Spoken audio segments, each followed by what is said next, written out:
Harp on Sports, the Bar podcast, broadcasting live from the campus, the University of Florida, and 98.1 FM, or I should say ESPN 98.1 FM, 850 AM, WRUF, and of course, online on the WRUF radio app, WRUF.com, the station.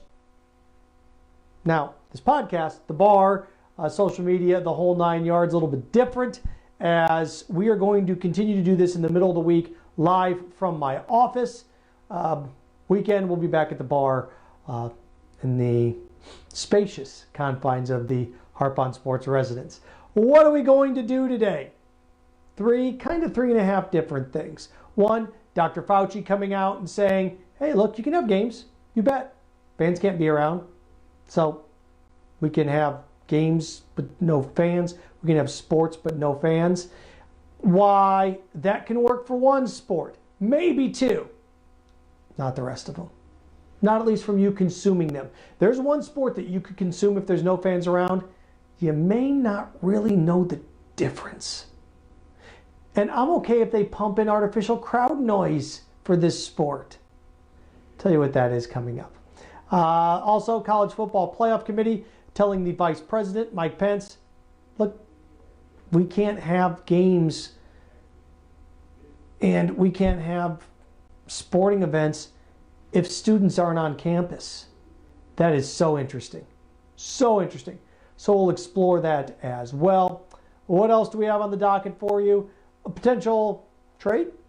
The Buccaneers looking to move O.J. Howard, their tight end. The Jaguars still in unique Ngakoue mode. What are they going to do? If the Bucs are interested in Ngakoue, if they are, don't know if they are, if you got Tom Brady and you gave him a deal, you're interested in winning now, right? And in a division in which you have Matt Ryan, in a division in which you have Drew Brees, winning now, got to get the quarterback right, Aaron Rodgers, Packers, 49ers, Garoppolo, if you're going to succeed in the NFC, you got to get to the quarterback, maybe Ngakoue, and the Jags and the Bucs can work out a deal. So we'll explore that as well. And of course, the NFL draft, upsetting some people, or should the NFL upsetting some people, because they are restricting what their players can wear during the draft, what their players can eat during the draft. It's fine. It's business. I'm okay with it. And the outrage around this, I never really got it. I didn't. So we'll explore that as well. So where to begin? With Harp on Sports, the Bar. A couple of things. Like, follow, share, subscribe, share, follow, like, at Harp on Sports Instagram, at Harp on Sports Twitter, at Harp on Sports, the Facebook page, Harp on Sports, the YouTube channel. We're everywhere for you. Like, follow, share, follow, like, subscribe, the whole 9 yards. Also, harponsports.com. All right, Dr. Fauci. Dr. Fauci coming out and saying, hey, look, you can have games, you can have sports, you bet. We can have fans there. He's right. He's right. Now you can social distance one out of every 4 empty seats and then a fan. Is that really going to be a sporting event, though? Is it? Think about how, and I know people keep saying, just give me sports. Just bring sports back. Just give me sports. I don't care. I'll watch it. I don't care. Yeah, bringing sports back without fans, you know what it is? It's the same people that are saying, I'll watch sports no matter what. You're the same people that said, give me Dumb and Dumber 2. I want it. It's been 20 years since Jeff Daniels and Jim Carrey did Dumb and Dumber. You sure you want Dumb and Dumber 2? I want it. Give me Dumb and Dumber 2. And then you got Dumb and Dumber 2, and what did you say? I don't like it. Bad.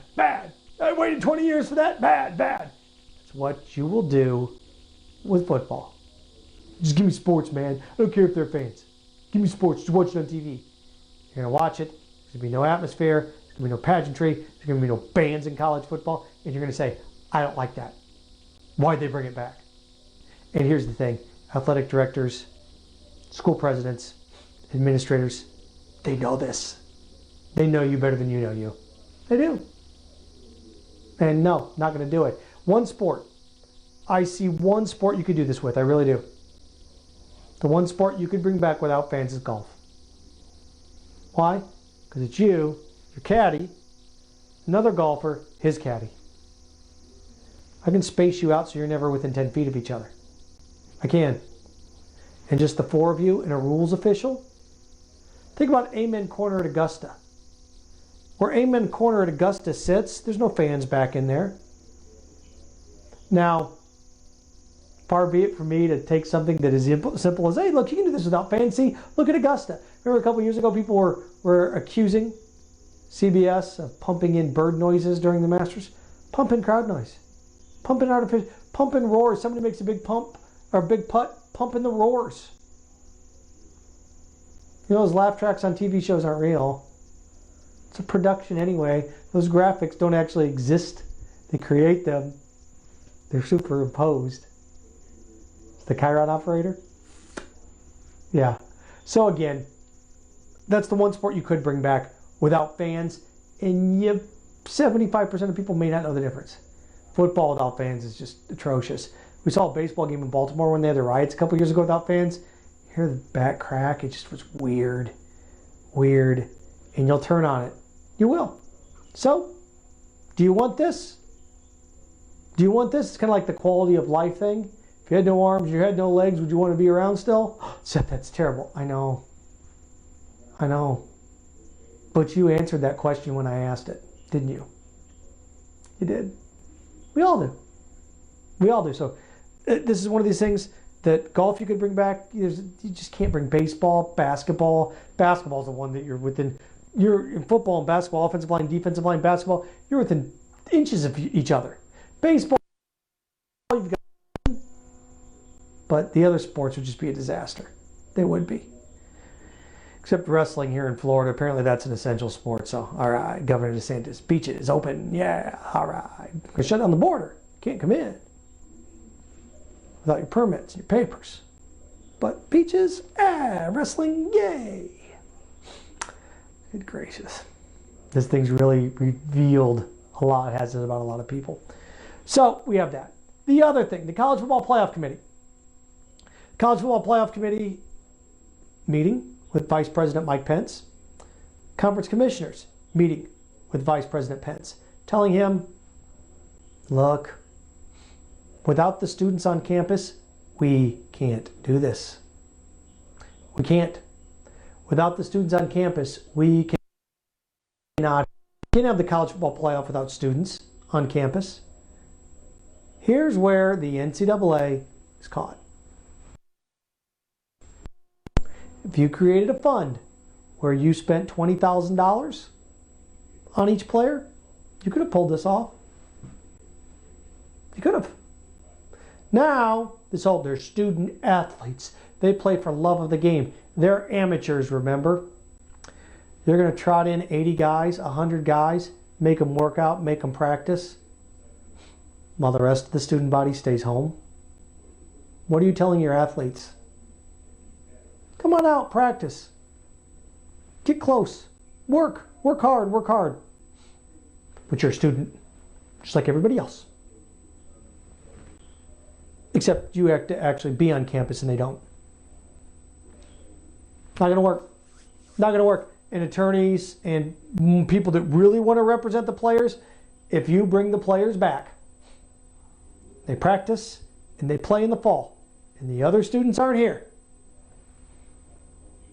that's it. Game over. Amateurism, done. You have to pay them. You can tell me you're a student? How on earth can you look me in the eyes and say you're a student? Well, they're still students, and they're students, and they're student athletes. No, they're not. Not at that point. They're not. Good try though. Good try.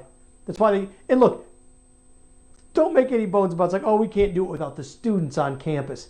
And then, there's Timmy in Titusville at home going, see, they're looking out for the best interest in these athletes. Well, okay, that kind of. But what they're looking out for is, wait a second, we bring them back without classes, in session on campus, people are going to say they're not really students, and they're just here for football. Well, they are, aren't they? What do you know, Joe? What do you know? It's exactly what it'll be. It's exactly what it'll be. So, there's the rub, as they say. And the commissioners know this. College Football Playoff Selection Committee knows this. They know what they're doing. They know what's going on here. They know they can't trot him back out to campus. They know that. And, you know, like I said, here's going to be your issue. I can't even think right now what's the first big game of the year in college football. The biggest game of the year, I know Notre Dame starts off against Navy and Ireland. Whatever. I'm just going to throw this out an example because it's the team I cover. Say Florida and Tennessee play. It's up at Neyland, right? Tennessee kind of took some steps in the right direction. Let's say Tennessee has them on the ropes. Big sack. 2 minutes to go on Trask. Tennessee's offense comes on the field. Tie game. No band. Minus 110,000 people. It's not going to feel the same.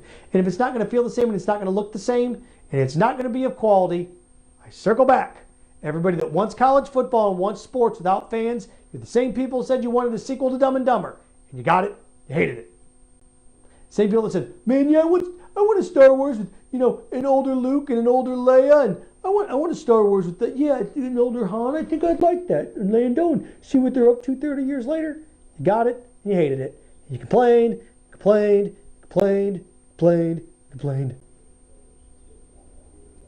Game of Thrones fans, man, I want to see the Night King in an epic battle, and, you know, all men must die, and I want to see everybody die, and I want to see Dany lose her mind, and I want to see just a bunch of craziness, and you got it.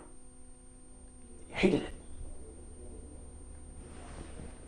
it. What football, I don't care. What baseball, I don't care. What basketball, I don't care. I don't care if they're fans. Yes, you do. Yes, you do. We need athletes more than ever. One sport you can start here in a month will be golf. You can, if you really want something. If I were golf, I'd say, hey, look, and here's what a sport like golf should do. Tim Fincham's still the commissioner? I don't think so, right? You set up, this is what we're going to do. We're going to have pairs. Instead of majors being 4 days, they're going to be 5 days because we want to separate everybody as much as possible. And, you know, this is what we're going to do. We're going to keep everybody apart. You could do that. Should do that. So, there you go. All right. The next part. The draft. The Buccaneers made the announcement that O.J. Howard, tradable. Okay. Hey, the Jags have a guy that's tradable too, Unique Ngakoue. Swap even up, never going to happen. And Ngakoue's value is infinitely more. So, what do you do? If you're talking about trading Ngakoue for a first, pipe dream, not going to happen. Suggestions. Now, are the Buccaneers interested in Ngakoue? Don't know. I do know this. They want to win now. You don't sign Tom Brady unless you want to win now. And if O.J. Howard's on the block, that means they want to get something in return. They're picking what? The Bucs are picking 14th overall? 14th overall, 45th and 76th, right? Bucs fans? That's where you are. The Jaguars are 9 and 20, then circling back around to what? 40? 41? This is what I, look, if I'm Dave Caldwell, I'd pick up the phone and call the Bucs and say, here's what we got for you. We will send you Ngakoue. You send us O.J. Howard. Now, if you're not interested in Howard, non-starter. But if you like him and think you can work with him and you want to give Gardner Minshew a blanket, say, okay, we're going to bring O.J. Howard in. Now we got O.J. Howard. We got our tight end situation, right? We still have Josh from last year. Let's do that. Oh, also, was it Kyle Rudolph? Kyle Rudolph, O.J. Howard. Okay, now we got something. We've got the 9th overall pick. We drafted the best offensive lineman on the board. We got Jawan Taylor. We got another offensive tackle. All right, we can protect him. We can protect him. Maybe you're thinking Jerry Jeudy at 9 and then an offensive lineman at 20. You can start to do some things. Now, this all hinges on if the Bucs want Ngakoue. If they have Tom Brady, they're interested in winning now. I would offer the Bucs. I'd say this is what we'll do. We'll give you Ngakoue. You send us O.J. Howard into second. Now, the Bucs may tell you to go sit on it. Sit there and say, hey, look, you're still picking 14. You could trade down from 14 to 20. No, that'd be with us. You trade down, right there, Jags fan, sorry. 14 to 19. You could trade from 14 to 18 in the first round. Move down 4 picks and get an extra second or an extra you could recoup that pick like that. You could. If you wanted to. Now, if that doesn't work, what do you do? Well, then if I were the Jaguars, I said, I'll tell you what. Send you Ngakoue. You send us O.J. Howard. We'll take a third next year. You make the playoffs, it's a second. Deal? Deal? That's how I'd approach it. If you're the Jags, you don't want to accumulate any more picks in this draft. You don't. In the next draft. That's why I think an Ngakoue deal hasn't got done yet. We'll do a trade on draft day. Oh, first round pick next year. Jags have way too many picks. 2 in the first, 1 in the second, or 2 in the third. You got all these multiple picks. 3 years, the butcher bill is going to be hung on the door. It's going to go, what's the butcher's bill? Oh, God. You're going to be able to pay all these guys. If you hit on 4 draft picks, you're going to be host. Look how hard it was. Look how hard it was when you hit on 3. Look how hard it was when you hit on Ramsey, Miles Jack, and Ngakoue. You couldn't sign them all. Well, attitude had a lot to do with that as well. Very important factor. So that's how I would set that up. At least I would try it. And the last thing, and maybe my favorite thing, it's got people worked up, is the fact that the NFL, the draft coming up. Now, discussed this numerous times. I don't know why we can't just do the draft in June. You could, maybe social distancing measures will have been reduced by then, and we could have some sort of visual spectacle for the draft instead of video at home and video conferencing. I have no doubt that it'll be pretty good. I don't. I think they'll make it work. I think it'll be better in June. I don't have to hurry to draft. Hey, everybody, welcome to the draft. Hey, you're drafted. Joe Burrow, welcome to the Bengals. And we may see you in July. That's the point. It's the hurry. What's the hurry? The NFL knows the draft's going to take place in late April. Why? Because they know they're going to get a 30 share on TV because there's nothing going on. What they're going to do, they know they're going to, the NFL draft will have if there is a football season this year, mark my words, the only thing that will have higher ratings than the draft is the Super Bowl. It will. Through all of this. And I want you to think about this.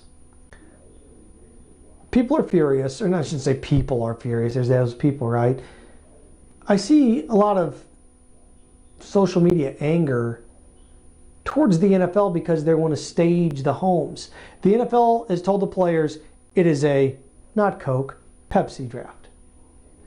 Players are going to receive a welcome kit that includes Pepsi products. Here's your Pepsi, here's your Dr. Pepper. Here's your Mountain Dew. Also, Frito-Lay snacks. Hope you like corn chips. Mars candy. Here's some M&Ms. So, you see what they're doing. They want their products that their advertisers are sponsoring. Great. I like that. I'm going to explain here in a second why this is fine with me. They're going to stage the homes. Also, you cannot wear political messages on your shirt. No references to, pro-Trump. Okay, it's fine. I don't want you wearing those things. Kneeling in protest, that's controlling a physical action. You notice they didn't say any salutes or signs. Peace, you could flash a peace sign, sure. You could take a knee when you're picked. You can do those things, you bet. We don't want you wearing clothing.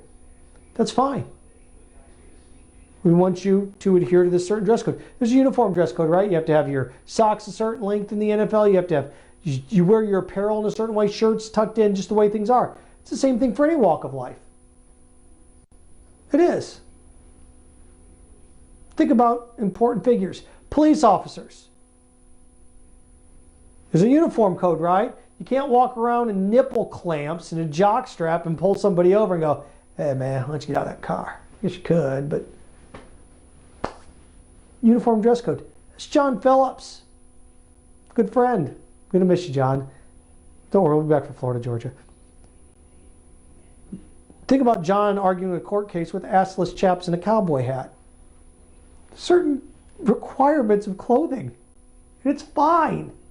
I can't come into work, right, with edible strawberry undies on and a feather boa. You can't do it. I could. I'd do it once. And for the NFL to come out and say, hey, look, Nike, Adidas, Under Armour, New Era. That gives you a lot of options. It does. It gives you a lot of options. Think about it. So, man, you can tell me what to wear in the draft. Really? Do players get to pick their own uniforms? Oh, that's my favorite thing about this. Can't tell players what to do in the draft. Can't tell them what to wear. Well, you kind of can. You make them wear jerseys. Make them wear helmets. So, clothing clean, free of hate speech or liberal speech. No political statements, no references to alcohol, drugs, gambling. That's fine. They want to promote their products, the products that get you paid. I never understood the anger for that. I'm going to let you guys in a little secret. Ready? The more advertisers there are, the less money they're going to ask from you. It's the truth. I'll say that one more time. The more advertisements there are, and the more money advertisers are paying, that's less they're going to ask from you fans. True story. One last thing when it comes to this. They did this because player last year, I'm not going to mention him, for this Jack Link's beef jerky, there's Sasquatch in the room. It's like, well, that's not the official, I think, is it Slim Jim that's the official jerky? Yeah. Those things are delicious, by the way. I'd love Slim Jim to be a sponsor on the show. Or Jack's Link Jerky. But Sasquatch in the room, like, all right, the NFL Network's putting cameras in there. They're putting cameras in there. You're taking advantage of the situation. They don't have to put you on camera. And look, you can go to the players and say, we want you to wear this. We want to stage it this way. I don't want to do that. Fine. No mas.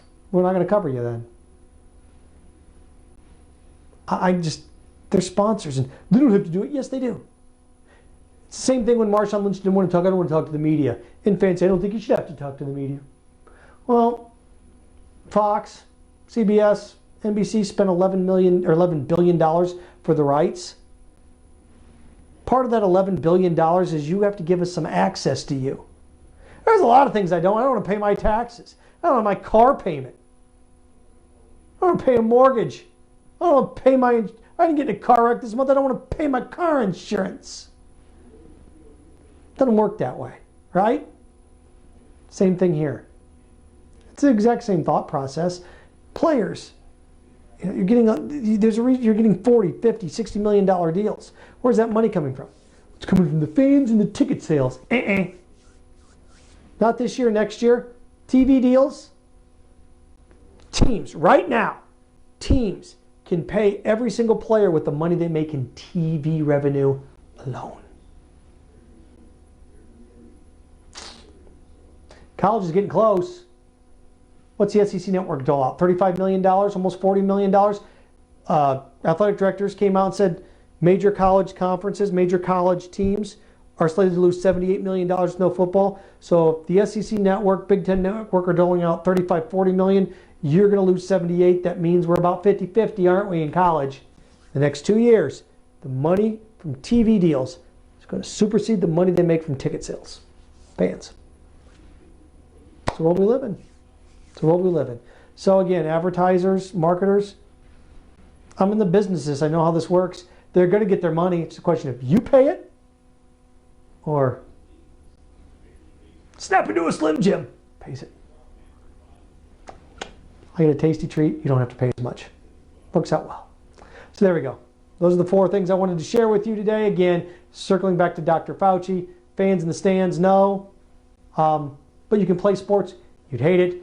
People that are saying, I love sports, I'll watch them no matter what. Even if there's no fans, you're the same people that said, I want to watch Dumb and Dumber 2. Give it to me. I don't care how long it's been. Give me Dumb and Dumber 2. Came out and hated it. Exactly what will happen here. One sport you can play here in a month is golf. So you have majors spread over 5